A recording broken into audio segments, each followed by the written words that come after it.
జీవన్ ఎక్కడున్నావు? జీవన్ ఇందులో ఒక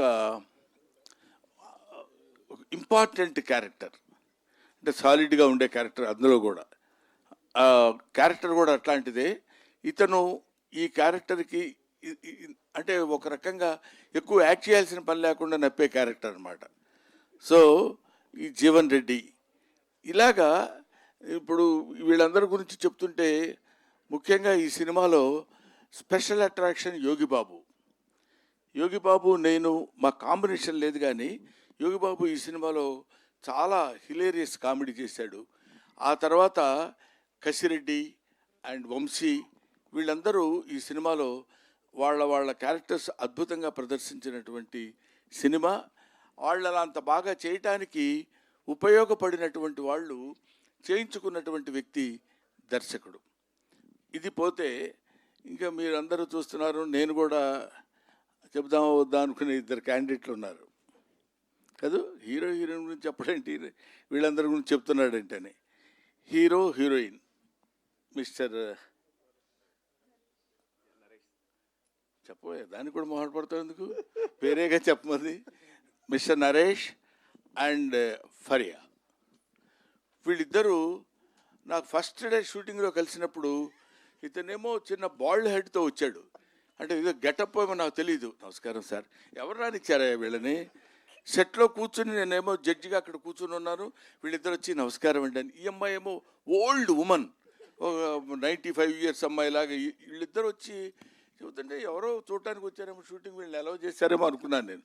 ఆ తర్వాత తెలిసింది చాలా డిఫరెంట్గా డిఫరెంట్ క్యారెక్టర్స్తో డిఫరెంట్ గెటప్స్తో వీళ్ళు కనపడతారు. చాలా దాన్ని ఏమంటారు, మనకి ఒక నావెల్గా కొత్త రకమైనటువంటి సినిమా మనం చూస్తున్నామన్న ఆ భావన మనకు కలిగే విధంగా అద్భుతమైనటువంటి సినిమా తీశాడు మురళీ మనోహర్ రెడ్డి. ఈ సినిమాకి ప్రొడ్యూసర్స్ అమర్ గారు, బాబీ, అతను ఏదో సెన్సార్ ఆఫీస్లో ఎక్కడ ఉన్నారంటే ఆయన, సంధ్య గారు నాకు తెలిసినంత వరకు. ఇంకెవరైనా ఉన్నారండి? వేణు గారు. వీళ్ళు ప్రొడ్యూసర్సు. ఈ సినిమాకి ఎంత కావాలంటే ఎంత ఖర్చైనా పర్వాలేదు, ఒక అద్భుతమైన సినిమా తీయాలి, దాన్ని ప్రజల్లోకి ఎలా తీసుకెళ్ళాలనే విషయంలో ఎంతో కష్టపడి ఒక చిన్న పాయింట్ దగ్గర కూడా దర్శకుడు రాజీ పడకుండా దాన్ని ఏమంటారు, ఏదో పర్వాలేదులే ఇది ఎలా ఉన్నా పర్వాలేదు అనేటువంటి భావన లేకుండా first frame to last frame వరకు అద్భుతమైనటువంటి సినిమా తీశాడు.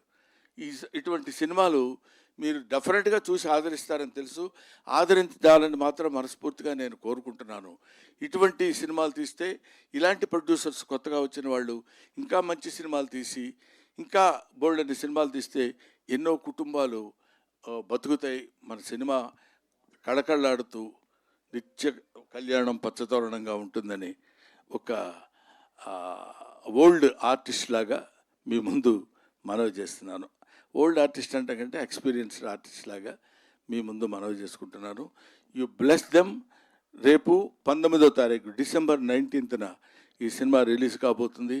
అందరూ పాపం బాగా టెన్షన్ పడుతున్నారు.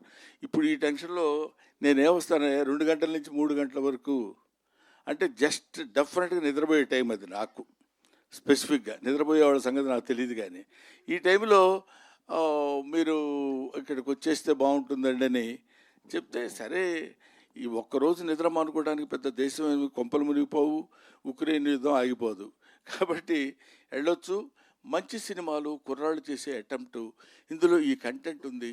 ఇట్లాంటి మంచి సినిమాల గురించి 4 ముక్కలు మనం మాట్లాడినా, 4 ముక్కలు నలుగురు తెలుసుకున్నా ఇలాంటి మంచి సినిమాలు సక్సెస్ అవుతాయని నేను మనస్ఫూర్తిగా కోరుకుంటూ, ఇలాంటి సినిమాలు ముందు ఎన్నో సినిమాలు రావాలి, సక్సెస్ అవ్వాలి.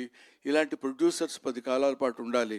ఇలాంటి దర్శకులకి మంచి భవిష్యత్తు ఉండాలని నేను మనస్ఫూర్తిగా కోరుకుంటున్నాను. Thank you very much. Thanks ఎలా.